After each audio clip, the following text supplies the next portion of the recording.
आज हम जाने कच्छ द्वीप भारत ने श्रीलंका को क्यों गिफ्ट में दे दिया था।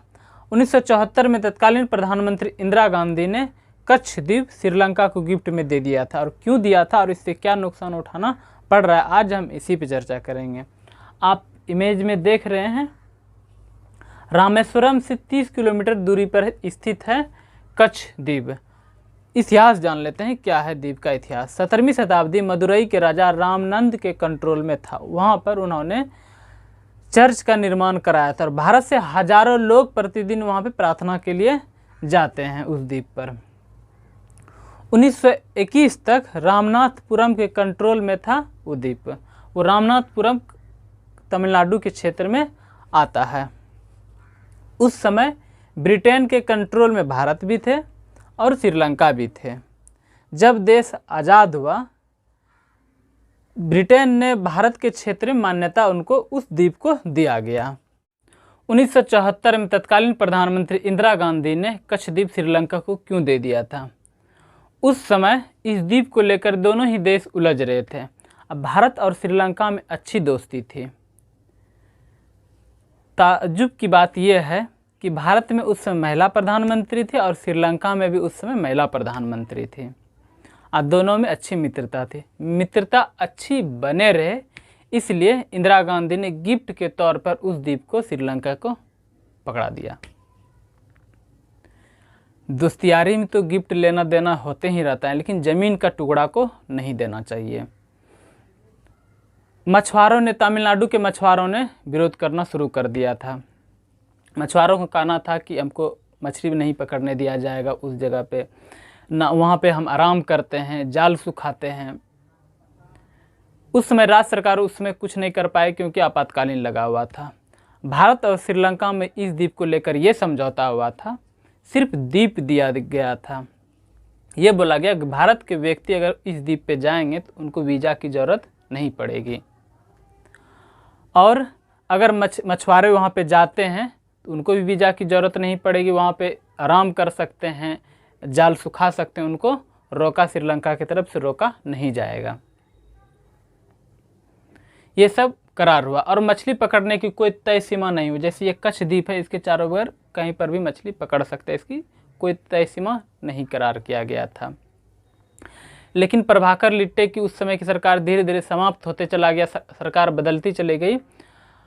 जब भारत के मछुआरे इस द्वीप के यहाँ जाते थे तो उसको बंदी बना लिया जाता, नहीं पकड़ के जेल में डाल दिया जाता था। उसकी नावें भी जब्त कर ली जाती थी। 2015 में ये हुआ, यहाँ पे मछुआरे जाने के बाद 2 मछुआरों को गोली मार दिया गया।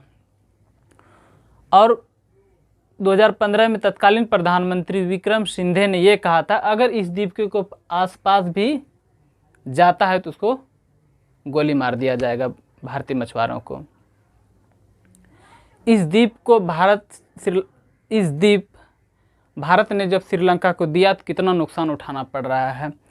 ये द्वीप 285 एकड़ में फैला हुआ है, लेकिन इस द्वीप से 16 किलोमीटर इधर, 16 किलोमीटर चारों बगल अगर कोई मछुआरा जाता है तो उसको गिरफ्तार श्रीलंका कर लेता है।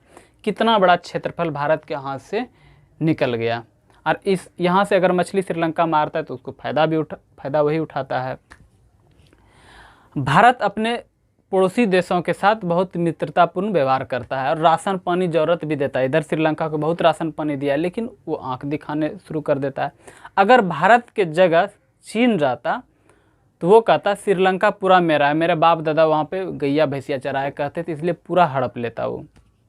लेकिन भारत ऐसा नहीं करता है, अपने छोटे भाई और बड़े भाई का फर्ज निभाता है। तमिलनाडु सरकार, स्टालिन हो या जयललिता तो अब नहीं रही, सभी ने केंद्र सरकार को पत्र लिखकर ये कहा कि आप कच्छ द्वीप को भारत में विलय कराइए। तमिलनाडु में 1991 में विधानसभा में ये पारित हुआ कि कच्छ द्वीप भारत का अभिन्न हिस्सा है। केंद्र सरकार के एक अधिकारी से पूछा गया कि कच्छ द्वीप को पुनः हम भारत में विलय नहीं करा सकते हैं। उन्होंने ये कहा, भारत समझौते के तहत श्रीलंका को द्वीप दिया है, हम ऐसे नहीं ले सकते। हमको अगर द्वीप लेना है तो युद्ध के बिना हम द्वीप नहीं ले सकते हैं। नेहरू गांधी ने म्यांमार को कोको आइलैंड द्वीप पकड़ा दिया था। म्यांमार ने चीन को पकड़ा दिया, उसको गिफ्ट में दे दिया। चीन वहाँ से अपना रडार सिस्टम सब लगा करके भारत की निगरानी करता है। भारत के लिए कितना खतरा हो गया। भविष्य में श्रीलंका भी इस तरह चीन को गिफ्ट में दे देता है द्वीप, भारत के लिए और कितना खतरा हो जाएगा। इसलिए भारत का जो अंग है वो किसी देश को नहीं देना चाहिए। अब भारत सरकार को एग्रेसिव पॉलिसी अपनाना चाहिए, ऐसा नहीं कि रक्षात्मक पॉलिसी अपनाना चाहिए।